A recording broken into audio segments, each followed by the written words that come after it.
साथ सबका विकास का जो एजेंडा था, जो रणनीति बनाई गई थी, क्या लग रहा है कि वो कामयाब होता नजर आ रहा है? सभी वर्गों को साथ लेकर बीजेपी, वो जो एक रणनीति आपके द्वारा बनाई गई थी, वो कामयाब हो रही है?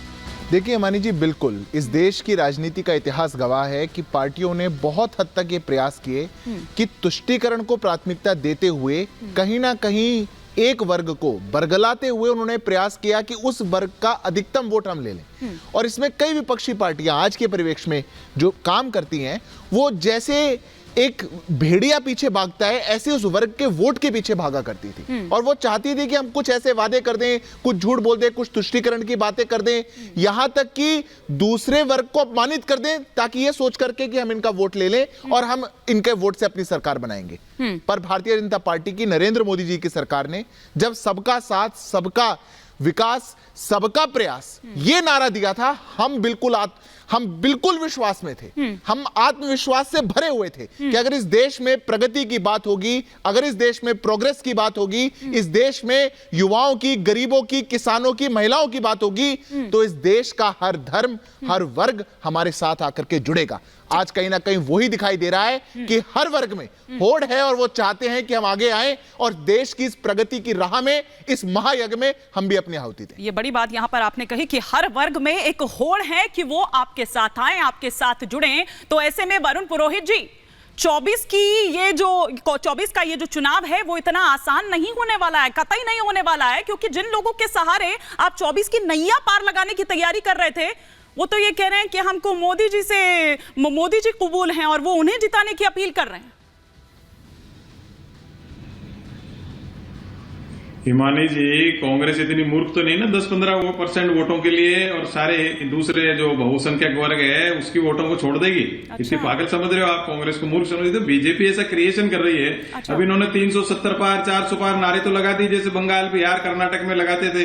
अब इनकी समझ में आ रहा है कि क्या किया जाए। दक्षिण भारत में ये साफ हो चुके हैं, हिंदी पट्टी में भी इनको परेशानी आ रही है, न्याय यात्रा आ रही है, अखिलेश और सारे गठबंधन हो रहे हैं। तो ये पहले तो सोच रहे थे भाई इंडिया अलायंस टूट फूट हो जाए तो हम जीत जाए, उस आस में बोल रहे थे। अभी इस आस में कह रहे साहब मुसलमान भी हमको दे रहे, भाई हिंदू नहीं दे रहे क्या आपको? अगर हिंदू मुसलमानों के पीछे जा रहे तो हिंदू मुस्लिम क्यों करते हो दिन रात आप हर बात में? ये सब कहने की बात है। तो ढोंग प्रपंच पाखंड रचनाएं रचते, जैसे रावण रचता था, वो एक कलरफुल अपनी पिक्चर बनाना चाहते हैं। अग्निवीर योजना, सारे देश में जो युवा सेना में जाने का सपना संजोते हैं। मैं तो राजस्थान से आता हूँ, घर घर में लोग सेना में जाने की बात करते थे, सारे निराश पड़े हैं देश के अंदर। आप इनको चाय पकौड़े की सरकार बना लो, नाले से गैस बना लो, युवा सड़कों पे आया हुआ है। आज इनके नीति आयोग को सच है कि नहीं पता नहीं। तो युवा अगर सड़कों पर आया हुआ है, वरुण जी, युवा अगर सड़कों पर आया हुआ है और उनकी परेशानी को आप इस हद तक अगर समझ रहे हैं, एक भी आंदोलन करते हुए नजर नहीं आए आप लोग, इस तरह से एक भी उस तरह से आवाज उठाते हुए नजर नहीं आए, सिवाय टीवी डिबेट के। हिमानी जी बिल्कुल सड़कों पे आए। आज ही उड़ीसा में प्रदर्शन हो रहा है, कल परसों हैदराबाद में भी हुआ है, सब जगह हो रहा है, जयपुर में भी हुआ है। हाँ। ये क्या है कि बीजेपी का क्रिएशन है। आज की बीजेपी, अभी तो कह रहे पहले कुछ हुआ ही नहीं, ये तो अटल जी को ही नहीं मानते। जो लोग अपने पितामह को नहीं मानते, अटल जी अडवाणी जी को, उनसे क्या बहस करो आप? इनको तो सिर्फ एक ही दिख रहा है, हमने 2014 के बाद ही भारत का निर्माण हुआ है। राजीव गांधी जी आपकी बात पर कुछ कह रहे हैं सिद्धार्थ जी, फिर बाकी मेहमानों का भी 10 सेकंड का जवाब। राजीव गांधी जी का, पुरोहित जी की मानसिकता देखिए, वो कह रहे हैं कि आप मुसलमानों के पीछे जा रहे हैं, क्यों हिंदू आपको साथ नहीं दे रहा? अरे यही तो मानसिकता की कमी थी। हिंदू और मुसलमान मिलकर के इस भारत की प्रोग्रेस में साथ दे सकता है, पॉइंट नंबर 1। दूसरा, वो कह रहे हैं देश के युवा सड़क पे हैं। अरे वो 50-55 साल का तथाकथित युवा, उसको छोड़ करके कौन है सड़कों पे? उसको युवा मानना छोड़ दीजिए, आपको दिख जाएगा कि कोई भी नहीं है, वो युवा नहीं है भैया जो सड़क पे उतरा हुआ है। और तीसरी बात, आप इस देश की मूलभूत बातों पर जिस दिन बात करना शुरू करेंगे, बेरोजगारी मुद्दा नहीं है सिद्धार्थ जी। ठीक है हाँ। आप पुरोहित जी, देश की मूलभूत बातों पर जिस दिन बात करना शुरू करेंगे, आपको एहसास होगा कैसे आपकी 12.6 की डबल डिजिट की इन्फ्लेशन 10 साल में भी नहीं आ पाई। आपको एहसास होगा कि कैसे सबसे ज्यादा ईपीएफओ में आज तक का सबसे ज्यादा, जितना आप इतिहास में करके गए थे उतना ही 10 साल में रजिस्ट्रेशन हुआ है, रोजगार का उतना सृजन हुआ है, सबसे ज्यादा स्टार्टअप्स आ रहे हैं, सबसे बड़ा इकोसिस्टम बना है, सबसे बड़ा इंफ्रास्ट्रक्चर बन रहा है। आप जाकर के आंख तो खोलिए, सड़कों पे निकलना नहीं चाहेंगे, देखना नहीं चाहेंगे तो कैसे हो पाएगा? ठीक है। इससे पहले कि मैं अमर जी का रुख करूं, मैं जरा एक बार फखरुल साहब का रुख करूंगी। फखरुल साहब, अब आपके पीडीए का क्या होगा? आपका पीडीए तो निकल लिया, वो तो कह रहा है कि भैया हमें कोई और ही कबूल है कर रहे हैं वो।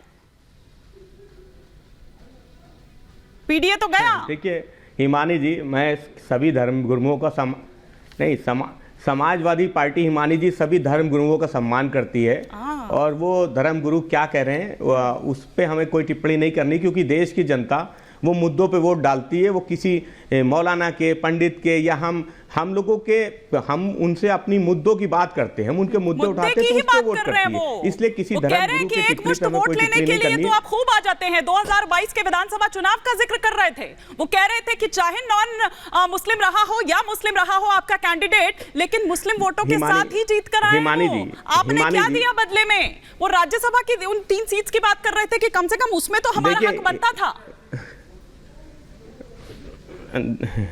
देखिए हिमानी जी, आप जिनकी बात कर रहे हैं मैं उन पर कोई टिप्पणी नहीं करना चाहता, इसलिए मैं चाहता हूं कि हम उन धर्म गुरु पे चर्चा ना करें। अच्छा। क्योंकि मुझे उन पे बात करेंगे तो बात बहुत दूर तक निकल जाएगी कि वो कहाँ हैं, किसके तरफ खड़े हैं, वो क्या बोलते हैं। अच्छा। इसलिए हम समाजवादी उन पे कोई टिप्पणी नहीं करना चाहती। हम तो भाजपा के सवालों का जवाब देना चाहते हैं जिनका आप सड़क पे देखिए निकल के। अरे सड़क पे निकलिए तो भाजपा के मित्र सड़क पे निकले थे। अभी 2 दिन पहले हजारों नौजवान सड़क पे थे। उत्तर प्रदेश में पर्चा लीक हुआ था ना, पर्चा फिर से परीक्षा होने जा रही ना। आप सड़क पे क्यों नहीं निकलते हो? आप सड़क पे क्यों नहीं देख रहे हो कि बेरोजगार नौजवान पूरे देश में सड़क पे घूम रहा है? कौन सा चश्मा है आपका धर्म का जिससे आपको बेरोजगार नौजवान नजर नहीं आ रहा है? आपको महंगाई नजर नहीं आ रही है, आपको किसान नजर नहीं आ रहा है। सुन लीजिए, मैं बोल नहीं रहा था आपके बीच में, सुन लीजिए। आपको सड़क पे किसान नजर नहीं आ रहा है, आपको सड़क पे जवान नजर नहीं आ रहा है। कौन सा चश्मा है धर्म का जिस धर्म के चश्मे से आपको देश में बेरोजगारी नजर नहीं आती है, महंगाई नजर नहीं आती, किसानों की समस्या नजर नहीं आती, अग्निवीर नजर नहीं आते? आपका ये चश्मा धर्म को उतार के फेंक दीजिए। आपको धर्म के नाम पे ये जो आप मस्जिद और मजार जा रहे हैं, इससे आपको वोट मिलने वाला नहीं है। अच्छा, मुद्दों की बात कीजिए, सड़क पे निकलिए, सड़क पे घूमिए, सड़क पे किसान नजर आएगा, नौजवान नजर आएगा, महंगाई से परेशान जनता नजर आएगी। हाँ ठीक है, ठीक है। लेकिन अंबर जैदी जी, क्या ये मोदी जी का ही असर आप देख रही हैं कि अब खुलकर मुस्लिम जो कम्युनिटी है कई, वो चाहे बोहरा समुदाय की बात करूं, अहमदिया हो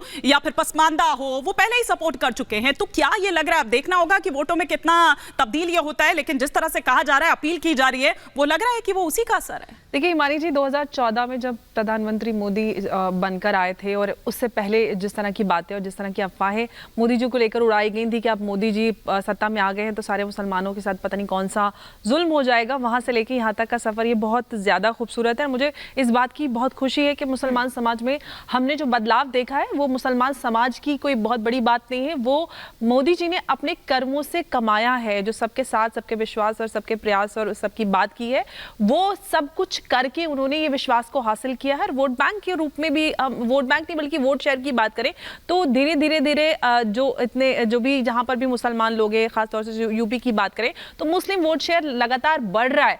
हम जो भी केंद्र सरकार की नीतियां हैं उसकी बात करें या खासतौर से जो अल्पसंख्यकों के लिए नीतियां हैं, या सबसे बड़ी बात जो मुस्लिम समाज के लिए महिलाओं का जो 3 तलाक का मुद्दा था, मेरे पास हर रोज देश ही नहीं बल्कि दुनिया में भी कहीं और किसी महिला के रिश्तेदार होते हैं तो वो मुझे ढूंढ के कॉल करते हैं कि हमारी बहन के भतीजी के साथ ये हो गया, आप हमारी मदद कर दीजिए। इससे पहले महिलाओं के लिए कोई मदद करने वाला, उनकी सुनवाई कानूनी दायरे में वो आती ही नहीं थी। तो जो कानूनी संरक्षण इस देश की महिलाओं को मिला है ट्रिपल तलाक के बाद कानून बनकर, और उम्मीद करते हैं कि यूनिफॉर्म सिविल कोड भी आता है तो मुस्लिम महिलाओं को और जो समान अधिकार को लेकर सवाल उठते हैं वो भी होगा। लेकिन सवाल यही है, इससे पहले जो यहाँ पे सपा के भाई साहब बोल रहे थे कि ये मजार की बात करें, भाई साहब मजार की और इफ्तार की राजनीति आप करते थे, मोदी जी ने आपकी मजार और इफ्तार की राजनीति पर प्रहार किया है। और आज सही माने में लोकतंत्र का मतलब यही होता है कि देशवासी अपनी मर्जी से कैंडिडेट का प्रोफाइल और उसका काम देखकर उसको वोट करें, और ये बदलाव की राजनीति और बदलाव हमारे देश में नजर आ रहा है, ये बहुत अच्छी बात है। ठीक है, ठीक है।